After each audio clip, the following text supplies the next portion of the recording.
Hey everyone, I'm Airwingmarine. Welcome back to the channel and my next Escape from Tarkov video. Today we're going to jump into the hideout and talk about some crafts that I think are probably missing from the game and what they should be as far as what items should craft, as well as a few that I think can be tweaked a little bit to make them a little bit more effective or actually useful.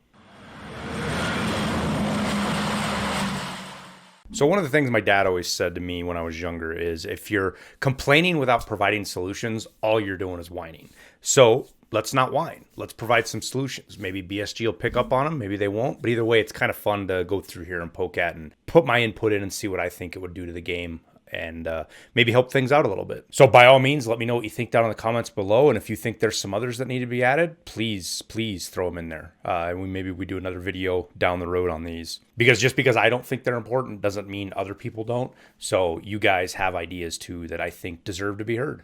So the first place we'll look at here is the med station. And there's a lot of good crafts in here, and I'm sure there's more that they could add or probably are going to add. But what I think that they need to add is the golden star. So right now, if you look at golden stars, they are insanely expensive, like way more expensive than they honestly should be. I mean, you're pushing 150,000, 160,000 for full ones now, and there's no way to craft these. So the only way to get them is basically labs or shoreline and occasionally some lucky spawns in other places. So I'm thinking here, I don't know, maybe we, to craft a golden star, you take a Vaseline and 2 bug sprays or something, because then you can use that, because this talks about, having essential oils and blah, blah, blah, and, good for insect bites and things like that. So I'm just kind of throwing stuff out there. But anyways, Vaseline, 2 bug sprays, 2 hydrogen peroxides, 2 other items that don't get used much, and 2 morphines. And that'll put the cost right around 80 or 90,000 to craft one of these, which I think is a good place for them to be. And that way you can craft them, sell them. It'll bring the price of golden stars down a little bit, and it'll bring use to some of these other items that are in the game. Next up is related to the tasks. And this one is surprised they haven't added it with some of the other ones they added to. And I think we put this one in the laboratory. It is the Pilgrim backpack, the blue backpack that everybody hunts down for that Ragman task. It's not craftable, and it is honestly super hard to find. There's not reliable spawns of it. Basically, you got to get lucky and see a scav running around with it, or a player scav, and kill them and hope that they didn't take it from a player or something, and it's found in raid. And then you got to get out with it, which makes you a giant target, for other people that are hunting for the same backpack. So I think with all the other crafts they've crafted in here to get found in raid items, this would be a great one.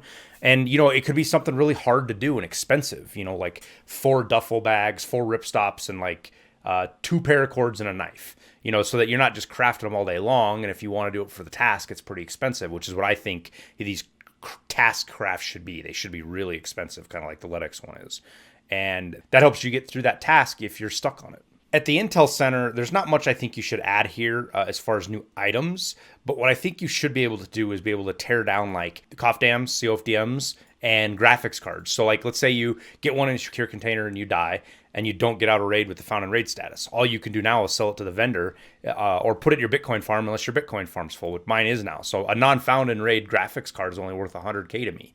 And a COFDM, COFDAM is worth, 90K or something along those lines. So how about making a craft inside of here that takes the COFDM and turns it into a power bank, a military circuit board, maybe not a phone. Maybe that's kind of silly. You're not going to turn it into a phone, but pick some parts that you can turn it into there, that you can sell those parts on the flea market for a little bit more than you would sell it to the vendor for. And the same thing with the graphics card. Now with the Workbench, this is primarily centered around ammos. There's a lot of ammos we don't have access to in the crafting that I think we should. And BSG, they may not be in there because BSG has designs on the other way, but nonetheless, we'll go through them. So the first one's going to be 855A1. You can't craft this. You can craft M995, you can craft 856A1, but you can't craft 855A1. And being as you can craft a lot of the other ammos in the game, like SPP, a BP ammo, and things that are comparable to 85A1, I think you should be able to craft these.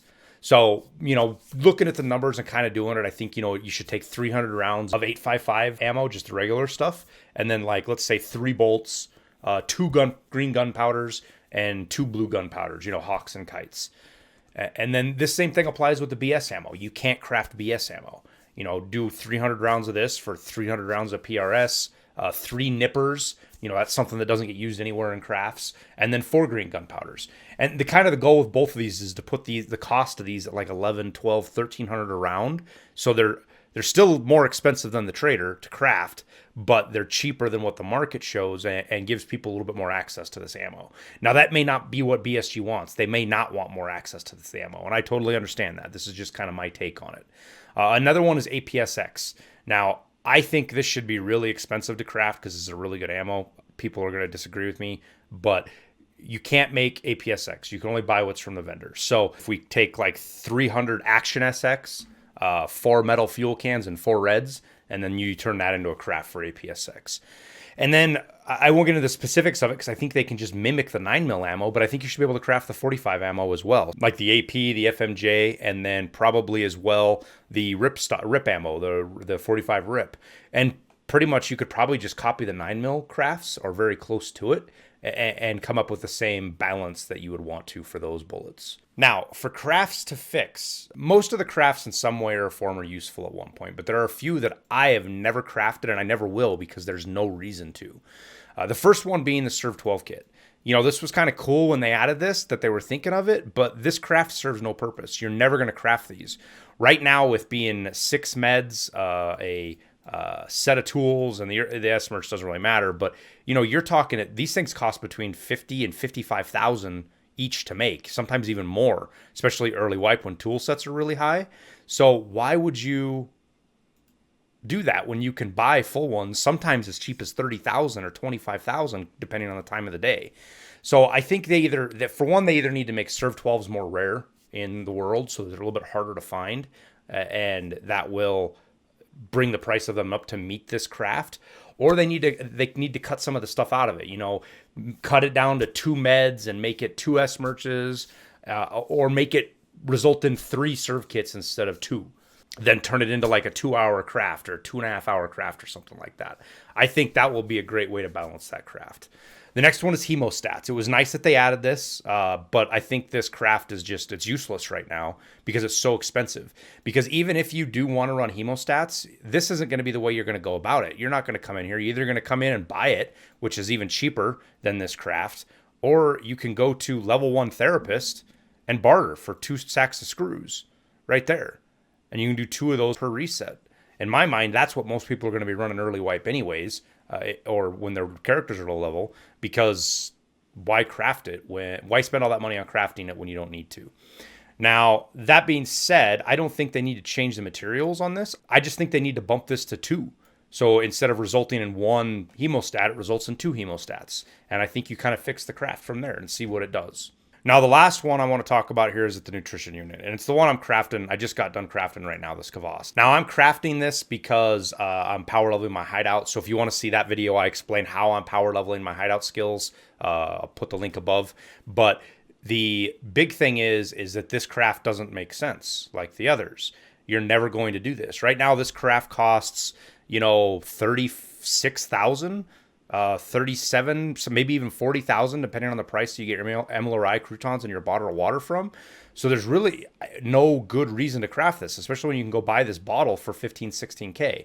So in my mind, what I think should happen is they just make this 2 bottles. Like when you craft this here, it results in like 2 Kvass bottles. Now, if you don't want to do that, maybe you cut it down to 2 or 1 MLRI croutons or something like that, and it just makes this craft a little bit more sensical than where it is right now.